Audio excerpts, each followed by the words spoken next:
Now, of course, the worst part of it, when it breaks down, nothing works.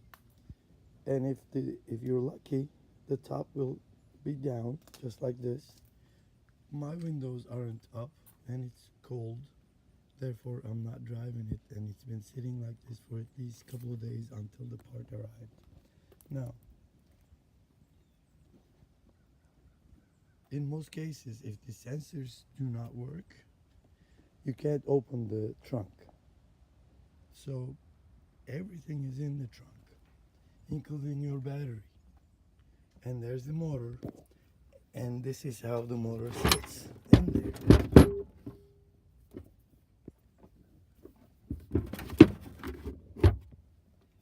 In there like that with that housing that I showed earlier. Now, if you can't get to the trunk, how are you gonna fix on any of these? Well, this time I had the dealer with the computer bypass all the switches and have the trunk open for me. It cost me $200 to do that. And what I did is put a wire to that emergency pull through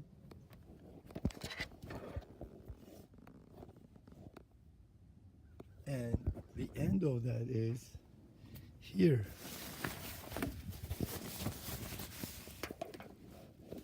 You can see the end of the wire.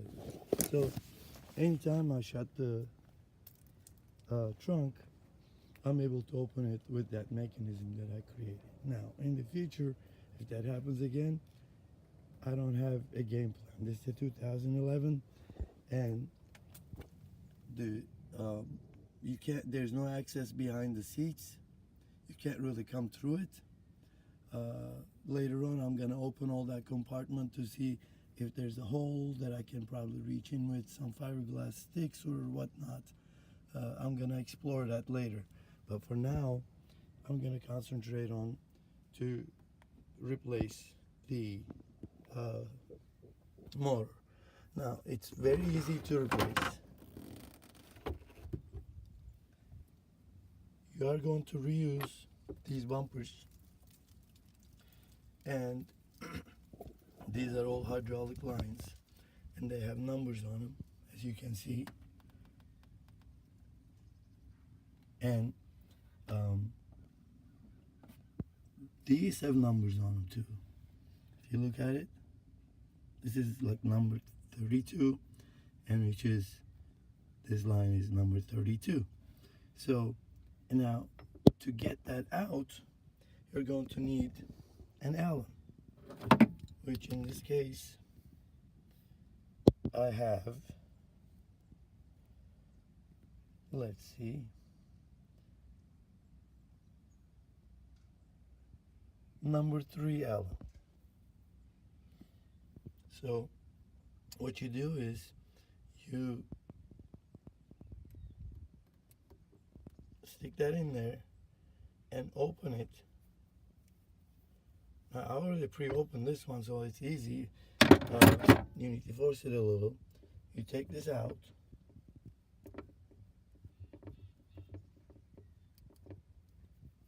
You move this down, and then you pull the line. It's that simple. And with the new one, you're gonna do the opposite. Just gonna put it in, and then push this up, and put the bolt back in. And you're gonna have to do that with all of these lines. See, all of these lines, they push hydraulic fluid through some mechanism on the top. Some of them are for the trunk, some of them are for the 3-portion top.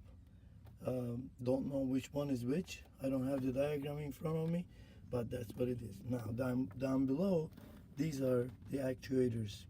These are the terminals that I was talking to you about. These are very simple electrical connections that you pull out and you put it on the new one. Now, holding the camera and trying to do it at the same time isn't that easy. Okay, but you get the idea. And a lot of times these two relays are the ones that are the culprit why the top doesn't work. I already replaced them with new ones, but it is not. This is the dealer's diagnose that the motor was bad, so I'm replacing the motor. I did not diagnose it myself. Hello everyone. This is a 2011 E93 convertible top motor. It just arrived from a dealer. I purchased it online. Apparently the one that I have in my car is bad. By the way, I'm sorry about my voice. This winter, just lost it. But I thought this would be a good opportunity to film this, to replace this motor, because there's none online. And it comes with the actuators, not only the motor, but comes with the actuators and all of those plastic pieces. Actually, they are actuators, actuate different stuff, and it comes full, but still they sent you some hydraulic fluid, and this is all original, coming from the dealer. And here it is. Let me flip it upside down so you can see the part number.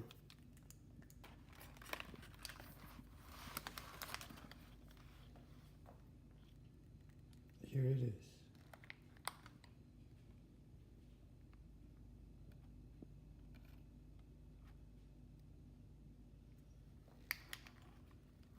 That's the filler, if you need to fill it. And you see that plus sign there, that's the indication of where you need to fill it up. And this is how it sits. Now, let's go to the housing. This is the housing.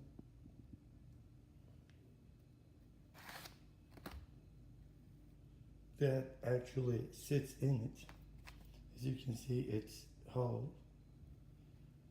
It sits in it, and it's very easy to replace. Now, if you only replace the motor, you don't need to reprogram it. If you need to do anything else, especially have something to do with the control module, then you have to have it reprogrammed. Then you have to go, mostly you have to go to dealer or who has programming capabilities. This is the bottom, and each of these will get an adapter, which two wires come to it for the actuators to work. Now, as you can see, I put them side by side to have the hydraulic lines replaced.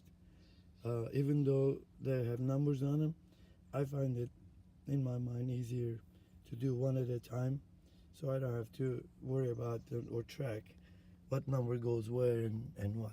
Even though, as you can see clearly, they state what number goes where. Even on the new one, they have numbers assigned to them, but I don't have to. I don't want to worry about them, and especially like these connections, electrical connections. I don't want to mess with them, even though it's pretty straightforward. If you look at it, there's only one way it goes. It goes to the left, and the rest of them in line. You know, they did a pretty good job on identifying that. However, still, I probably will find it easier to do it this way. So I'm gonna do those lines one at a time. Unfortunately, I won't be able to hold the camera and record everything, but I'll try to tag everything as the manufacturer did, and tuck everything in and zip tie back, and I'll show you the results.